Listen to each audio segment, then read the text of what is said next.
Good morning, everyone, and welcome to your Week 6 Monday Morning Breakfast Bite. Now, this week you have an easier week. I know you can breathe a sigh of relief. You're done for this week with the writing, so no more of the brief assignment for this week. We will be revisiting that, but not this week. This week you have an easier week. I thought you all needed a little bit of a break, so you only have the Cengage Media Quiz due. So if you look at your assignments, that's all you have due this week. So, woo! So go ahead and complete that and get that done, and then you don't have to worry about any homework for this weekend. Yay! But with this week, we are looking at contracts still, and we are looking at certain aspects of contracts now. Now we're looking at third-party rights and obligations, and we're looking at performance and discharge. So if we click into the PowerPoint, and you take a look at the PowerPoint, you'll see that we begin by talking about third-party rights. And third-party rights are an interesting situation because oftentimes what happens is you will have either what we call an assignment of rights or a delegation of duties. And with an assignment, we find that often happens, we all have that happen when we go to our doctor and we sign a form that gives the doctor the right to payment from our insurance company. Now, arguably, the insurance company, the contract, of course, is between your health insurance provider and you. That's the insurance company and you. But you delegate your right of, you assign your right of payment to your doctor or the hospital or whomever it is, so they get paid directly by the insurance company rather than the insurance company sending you the money and then you sending the money to the doctor or paying the doctor in advance. So that's what we talk about when we talk about assignments. Anyone who's ever had a mortgage, you know that what happens with that is that no sooner do you sign on the dotted line all the mortgage documents, the ink isn't even dry, and they're assigning your mortgage to somebody else. And what they do is they do these assignments because these companies buy these loans and mortgages in bulk and pay a lower rate, but the bank that gave you the loan is being assured at least some payment, while the assignee, who is the person to whom the assignment is being made, or the purchaser of the document, is taking on all the risk of whether or not the payments are actually going to be made and made timely. So that's an assignment. A delegation, on the other hand, is giving somebody else the duty that you had to complete a contract.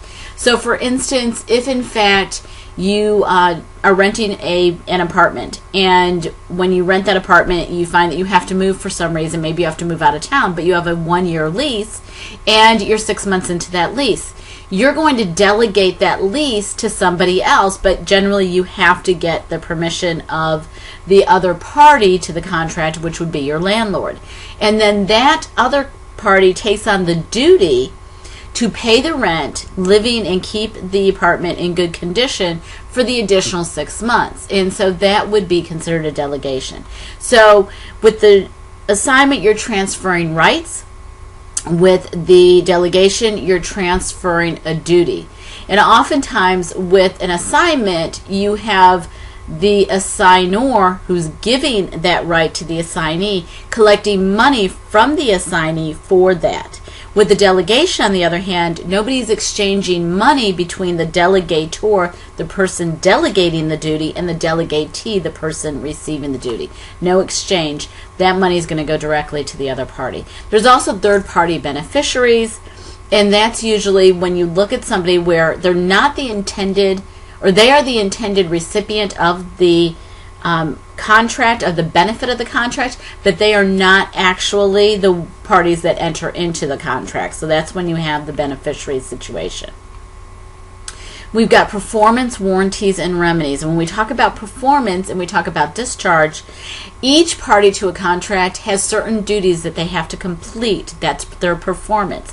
If they don't complete those duties, or they don't complete them in a timely manner, then they may be in breach. So take a look at that part of the PowerPoint so you understand the obligations. One of them is tender delivery. Place of delivery. Time of delivery is very important too.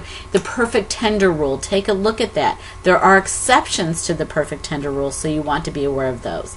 You also have to, of course, be aware of the buyer's obligations or the purchaser's obligations. They have to pay. They have a right to inspect their goods, but they have to inspect them in a timely manner. And they have to accept the goods when the goods are sent to them. there's something very important called anticipatory repudiation. And with anticipatory repudiation, what we're talking about is that one party already knows they may not be able to fulfill their obligation, so they may not be able to perform fully on the contract. They let the other party know what's going on, and when that happens, there are certain options the other party, the non-repudiating party, has. And those options are to wait and see if the contract actually is going to be fulfilled, suspend performance, that's a remedy, and say, nope, okay, we're not going to do that, or to go ahead if in fact there's a breach and file for breach of contract. So those are options that the parties have. The best remedy in a situation where you have anticipatory repudiation is to modify your contract and try to reach some settlement of the contract, because if in fact you end up suing, you're going to be expending more time, money, and effort, and you still need the product that you haven't received or the service. So why not look at opportunities to settle the matter outside of court, which goes, of course, to our dispute resolution we studied in the first couple of weeks of class. So look at damages as well. Damages are very, very important. And look at the rights and responsibilities. Look at non-conforming goods and what happens on the part of each party with regard to non-conforming goods. And when we talk about discharge of contracts, contracts are going to be discharged when they're fully performed, or if the parties agree to termination. Or if there's a breach by one party, you're not discharging that party, but the contract may be terminating based on the breach of contract, and now one party has a right to sue the other. So think about those things when you're studying this week. If you have any questions, feel free to contact me, and have a great week 6. Take a little bit of time to yourselves and regroup, and I will be talking with you next week.